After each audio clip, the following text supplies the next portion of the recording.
भजनलाल शर्मा का 2 दिवसीय प्रस्तावित कार्यक्रम श्रीगंगानगर में 9 अप्रैल 8:30 बजे से 11 बजे तक कार्यकर्ताओं से संवाद करेंगे।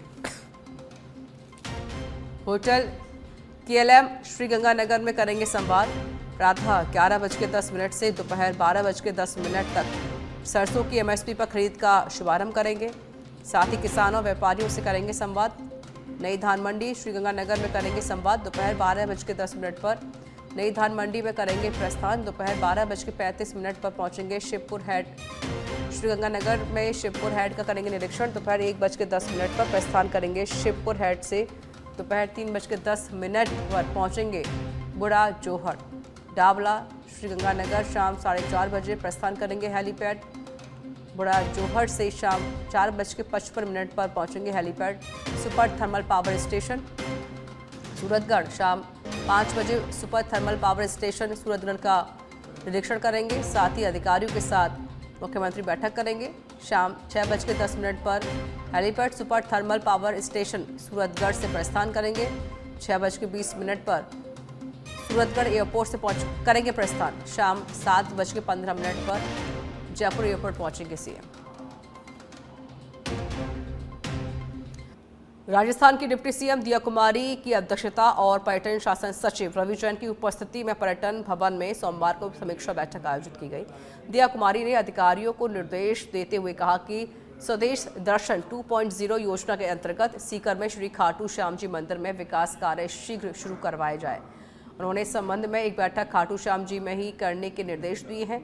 उन्होंने निर्देश दिए कि धार्मिक आस्था के केंद्र श्री खाटू श्याम जी में भव्य रूप से विकास कार्य करवाए जाएं। उन्होंने स्वदेश दर्शन 2.0 योजना के अंतर्गत सीकर में खाटू श्याम जी मंदिर में विकास कार्यों के लिए केंद्र सरकार की ओर से 87 करोड़ रुपए की स्वीकृति को राज्य में धार्मिक पर्यटन विकास के लिए महत्वपूर्ण बताते हुए कहा कि इस संबंध में वे खाटू श्याम जी में ही बैठक लेंगे।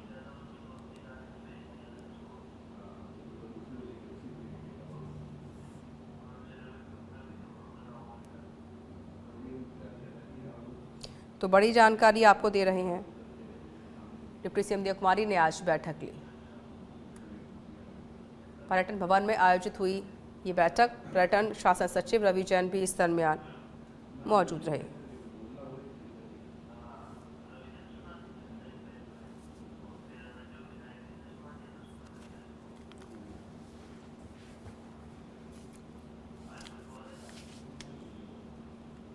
मस्जिद इलाके में एक घर दुकान में सोमवार को शाम हुआ।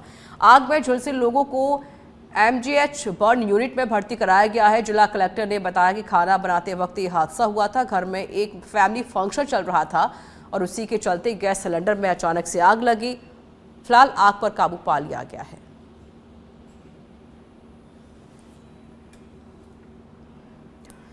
जयपुर में 13 मई 2008 को हुई सीरियल ब्लास्ट के दौरान मिले एक जिंदा बम के मामले में दोषी घोषित किए गए 4 दोषियों को मंगलवार को सजा सुनाई जाएगी।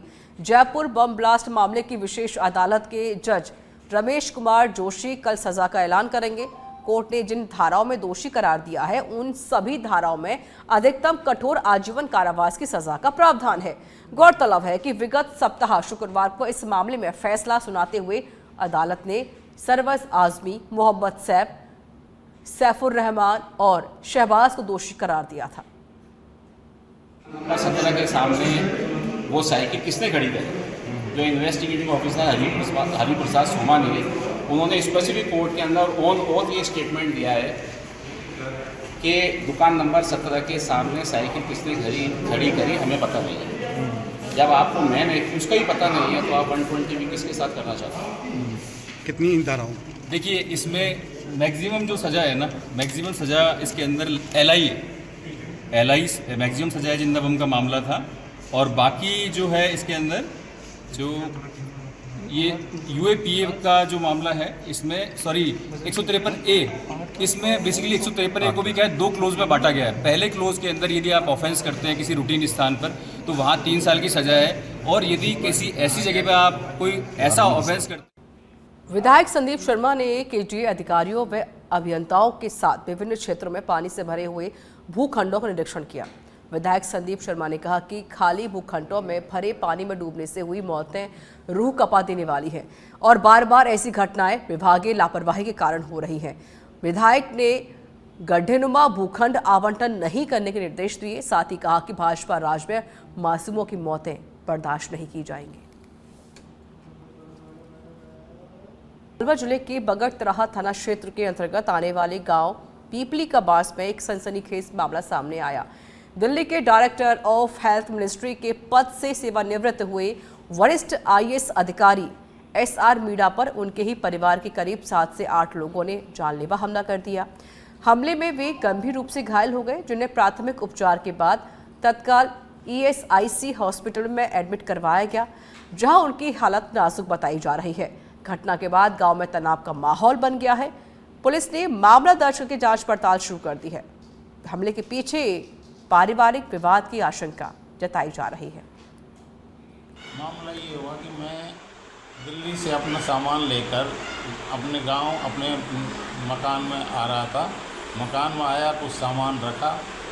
इतने में मेरे बड़े भाई ने और उसके परिवार ने मिलकर धारदार हथियारों से जानलेवा हमला किया, जिसमें एक रॉड मेरे सर में लगी और मेरा हाथ में एक लगाव उसको फ्रैक्चर हो गया है और एक कंधे में लाठी लगी है। सब ने हमला कर दिया मेरे ऊपर और मेरी पत्नी के ऊपर। मेरी पत्नी के 8 टाँके आए हैं और मेरे 5 टाँके आए हैं और अभी मुझे बहुत दर्द हो रहा है। कौन लोग थे सर और क्या नाम है उनका? ये मेरा बड़ा भाई रामकिशन मीणा और उसकी पत्नी केसर देवी और उसका लड़का अर्जुन और उसकी वाइफ भौती देवी और उनकी लड़की गीता और अन्य 4 ने मिलकर मेरे साथ आए थे, उनको भी मारा। और वह जानलेवा, वो तो जान ही ले लेते, लेकिन कैसे बच गए भगवान की दया से। पुलिस ब्यावर में कृषि उपज मंडी के रुई यार्ड में अचानक आग लगने से हड़कंप मच गया। आग इतनी तेजी से फैली कि मंडी में अफरा तफरी मच गई और व्यापारी मौके पर पहुंचे। वहीं फायर ब्रिगेड भी मौके पर पहुंची आग बुझाने में जुटी हुई है। आग लगने की वजह अभी तक साफ नहीं हो सकी है, लेकिन शुरुआती जानकारी के अनुसार किसी अज्ञात युवक द्वारा जलाई गई बीड़ी या सिगरेट की तीली से आग लगी, जिसके बाद इस आग ने विकराल रूप ले लिया। प्रतापगढ़ में भारतीय जनता पार्टी अरनौद मंडल की बैठक का आयोजन किया गया। राजस्थान सरकार के राजस्व एवं उपनिवेश कैबिनेट मंत्री हेमंत मीणा, मंडल अध्यक्ष बालूराम डांगी, फतेहगढ़ सरपंच भेरूलाल मीणा मौजूद रहे। ग्रामीणों ने पीने के पानी की समस्या को लेकर अवगत कराया। मंत्री मीणा ने तुरंत प्रभाव से स्वीकृति देने का आश्वासन दिया। इसके अलावा ग्रामीणों ने मेवागढ़ के पास बांध निर्माण और अरनौद कनाट सड़क निर्माण की मांग की है। कोटा के इटावा के पीपलदा में दशमी के मौके पर 35 फीट ऊंचे रावण का पुतला दहन किया। इस दौरान रामलीला चौक से शोभा यात्रा निकाली गई। राजस्थान व मध्य प्रदेश के हजारों लोग इस आयोजन के साक्षी बने।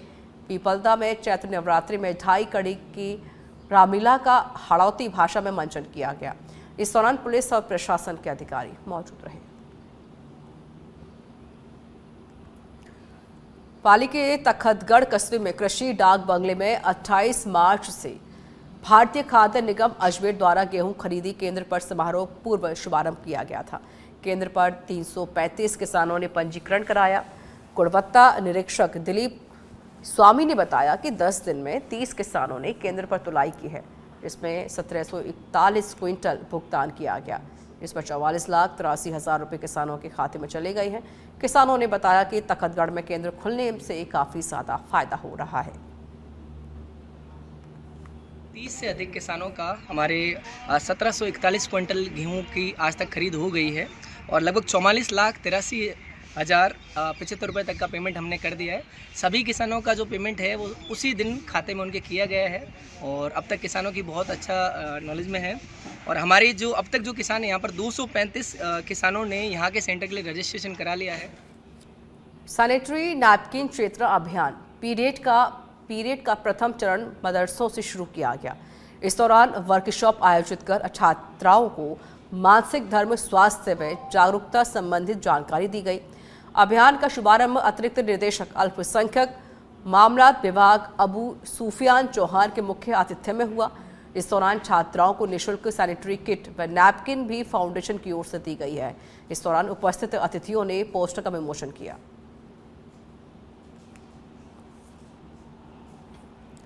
भरतपुर के MSG कॉलेज के स्काउट विंग ने विश्व स्वास्थ्य दिवस पर कार्यक्रम का आयोजन किया। इस मौके पर RBM अधीक्षक ने स्वास्थ्य जीवन की सीख दी। बता दें कि कार्यक्रम का नेतृत्व सहायक आचार्य अनिल नागर ने किया। इस अवसर पर RBM अस्पताल के अधीक्षक डॉक्टर नगेंद्र भदौरिया ने विद्यार्थियों को स्वास्थ्य जीवन के सूत्र बताते हुए भरतपुर स्काउट विंग ने मनाया। विश्व स्वास्थ्य दिवस SMG कॉलेज के स्काउट विंग की ओर से आयोजित किया गया।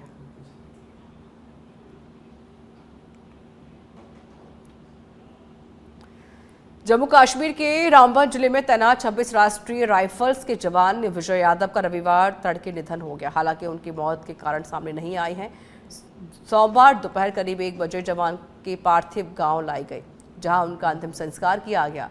जय राजस्थान के झुंझुनू जिले के पिलानी कस्बे का रहने वाले थे। 18 फरवरी 2025 को उनकी शादी हुई थी। 2 महीने छुट्टी पर रहने के बाद 27 मार्च को ही ड्यूटी पर लौट गए। विजय कुमार कुमाऊं रेजिमेंट में थे, जो कुछ समय पहले ही 26 RR बटालियन में आए हुए थे। विजय यादव ने 27 नवंबर 2018 को सेना में भर्ती होकर देश सेवा शुरू की थी। अलवर सदर थाना पुलिस ने अपना घर शालीमार में पत्नी के नाम हुए मकान को फर्जी तरीके से मोहर और दस्तावेज तैयार कर 2 लोगों को बेचने के मामले में आरोपी को गिरफ्तार किया है। सदर थाने के सहायक उप निरीक्षक हरलाल ने बताया कि अपना घर शालीमार निवासी रवि जैन की पत्नी के नाम शालीमार में फ्लैट था और उस फ्लैट को फर्जी मोहर सेल और फर्जी दस्तावेज तैयार कर 2 लोगों को बेच दिया, जिसमें आरोपी ने फ्लैट सीताराम किराड़ को 21 लाख में और मोहित जैन को 20 लाख में बेच दिया है। आरोपी रवि जैन इतना शातिर निकला कि वह तहसीलदार उप पंजीयन की फर्जी मोहर उसने बना ली। उनके घरवाले के नाम फ्लैट है शालीमार में, जो इसने फर्जी सील तैयार कर अपने खुद के नाम तैयार कर उसको 2 बार बेचान कर दिया उसी फ्लैट को। अच्छा, तो किन किन को बेचा ये? एक तो सीताराम किराड़ को बेचा, एक भूषण गुलशन और मोहित जैन को बेचा। कैसे पता लगा ये FIR दर्ज कराई। किन्होंने कराई है? सीताराम किराड़ ने कराई और भूषण ने कराई। तो ये मामला क्या था? खबर डूंगरपुर से है, जहां साइबर थाना पुलिस ने फर्जी से वेबसाइट बनाकर शहर के प्रतिष्ठित व्यक्ति से 24,24,500 की ठगी के मामले में एक आरोपी को गिरफ्तार किया है। आरोपी को गुजरात के मोरबी से गिरफ्तार किया गया है। अभियुक्त ने झारखंड भिलाई से IT में BTech कर रखा है। आरोपी ने टाटा जूडियो की फर्जी वेबसाइट बनाकर फ्रेंचाइजी के नाम पर ठगी की। अभियुक्त की ओर से 7 फर्जी मेल ID का वितरण मिला है। इसके अलावा उसकी ओर से 82 फर्जी वेबसाइट बनाई गई है।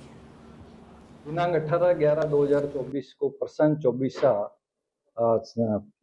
निवासी शिवाजी नगर डूंगरपुर ने थाना हजा पर एक रिपोर्ट पेश की थी, जिसमें उनके साथ टाटा जूडियो नाम से विज्ञापन के लिए फेसबुक पर कोई ऐड आया था, जिसमें उन्होंने बात की। उस पर उनसे